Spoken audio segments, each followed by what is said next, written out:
to be one of those. My first day as a shipped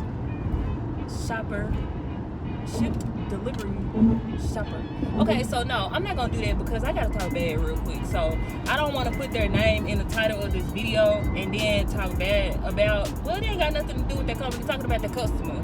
Because like, y'all, I'm so irritated right now. Let me tell you why. So the last person that I went to go get their stuff, y'all seen all that stuff that they wanted, a million Red Bulls, all these Dr. Peppers, they wanted some sugar. They just kept adding stuff to the list because apparently that's what they can do with Shipt. You can text the person and be like, hey, can you add this? Can you add some bacon? Can you add some Cheetos? Can you add some candy? Can you add some sugar? Can you add anything that you want out the store? They can just add it, right? I didn't have a problem with that. And what I had a problem with is that the woman, like, she wasn't very clear when she was texting, and it was making me confused. Because on the order, she said that she wanted 20 12-ounce Red Bulls, yellow edition, right? The yellow edition. Well, they only had 8. So I gave her options. I was like, hey, they only have 8 of the 12-ounce. However, they do have 7 of the 8.4 ounce. Did you want to add those 8.4 ounces instead of the 12 ounces? Or did you just want to get the 8 ounce? Did you want to get a different flavor? Like, I'm just trying to give her different options, you know? And she just said, just get the 8 ounce, the 8 12 ounce cans and get me 2 full packs, all the same flavor. Now, when I was reading the text message, I'm like, what? Because I didn't know that they sold the packs of the different flavors. Didn't know that because I don't really drink Red Bull like that. All I know is that I looked down there at the boxes of Red Bull and they just had the regular kind.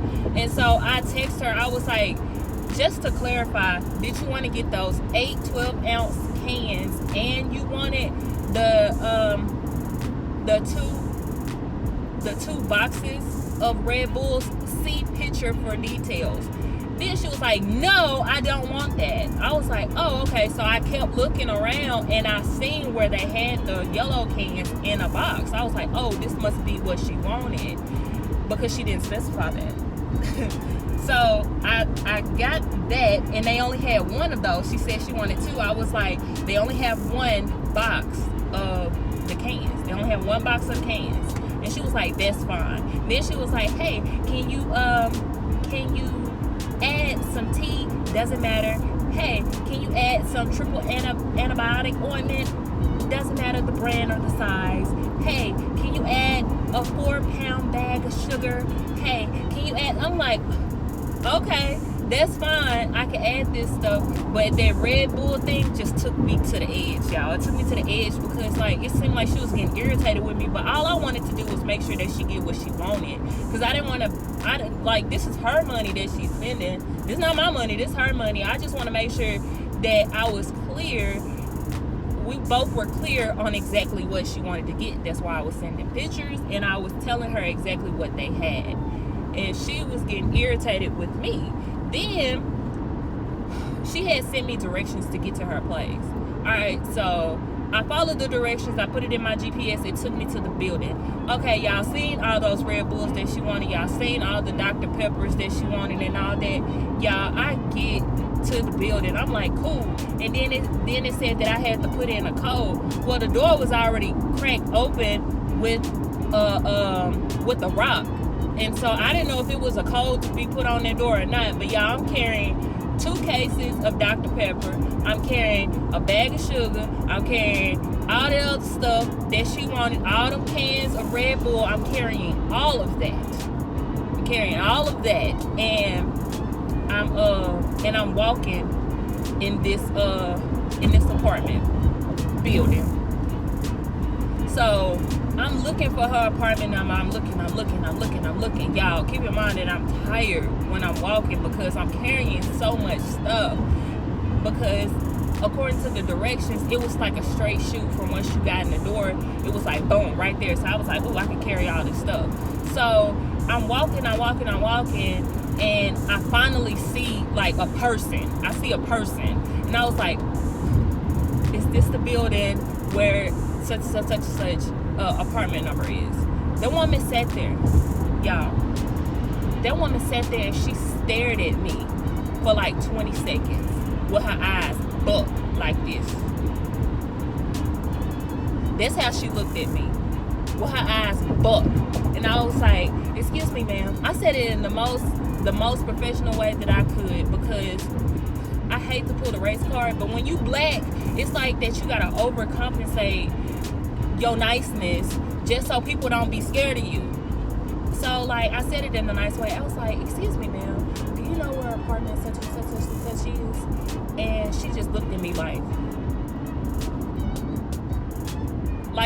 she was scared or something. Like she was just scared out her mind. She was just staring at me, and we was just having a staring contest. And I'm just really looking at her like, lady, please tell me where to go, because this stuff is heavy. It's about to fall. I'm carrying all this stuff. Just say something, please. And then she was like, I don't know. That's how she was. I don't know. And then I was like, okay. And she was like, well, all of the apartment numbers here are such. I was like, oh, so that means I have to get on the elevator. And then she was like, yes. And then so I was like, okay. I'm like, dang, that's all she had to say was, y'all. So I get on the elevator and I still couldn't find the apartment. So I get in my car and I'm convinced that I'm in the wrong building. I get in my car and I drive to the next building. Then I get upset because I get up to the door and there's no keypad for me to get in the door. And so I called the woman, and then the woman got an attitude with me. I don't know what you're doing. Let me put on my shoes and come out there, because I don't know where you are. And here I am again trying to be professional as possible. I really apologize, ma'am. I was just in one building and someone told me that I wasn't in the correct building. So I left out of that building and I went to the next one, and then that's when I noticed that the next one didn't have a keypad. Well, do you see a swimming pool? I was like, no ma'am, I do not see a swimming pool over there. The only thing that I see is a parking deck. And then so I was like, do I need to leave out and go out to the front? No, you're in the wrong building. Like, she was just being so nasty with me, and I was just being so nice to her. And then she finally came outside and she told me where I was supposed to go, which was fine. Then she was like, well, I'll just carry all the stuff in the house. I was like, no ma'am, I can carry it for you. There's no problem. I can carry it. You think that you can handle all that? Yes ma'am, I can. She just don't know how long I've been carrying all this stuff. Like, yes, I can carry it. And so she was like, well, just give me the bag. And then she was like, well, I haven't had much strength lately, but just give me the bag. So I handed her the bag, and then she put the bag on her shoulder. I was like, are you sure you want? I can carry it for you. If I have to make 2 trips, I will.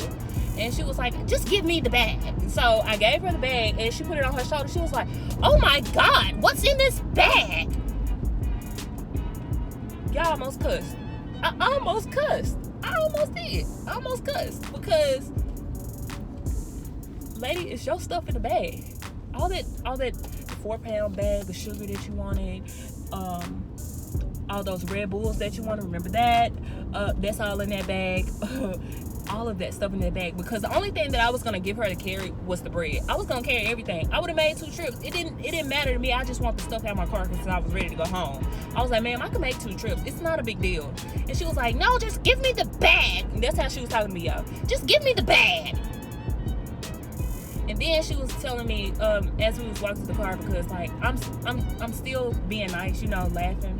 I'm like, oh, it's just crazy. I do apologize. I don't know what happened. My GPS took me to the wrong place, and I got in the building. Someone told me I was in the wrong building, and then I went down to the next floor. I couldn't find your apartment number. It was just a mess. Laughing, right? Even though I'm irritated. And she was like, well, you should get you a wagon so you don't have to carry all this stuff. I was like, you know what, that's a good idea. And I'm sitting here thinking in my head, well, buy me one then. Well, buy me one. I was like, you know what, that's a good idea. I should get one. I should get a wagon. That would be awesome. But yeah, so yeah. Finally get the stuff in her house, and she just like, oh, thank you so much. And I was like, I apologize for all of the, you know, the runaround. I didn't mean to have you come outside. That definitely wasn't my intent and all that. And she was like, oh no, it's okay.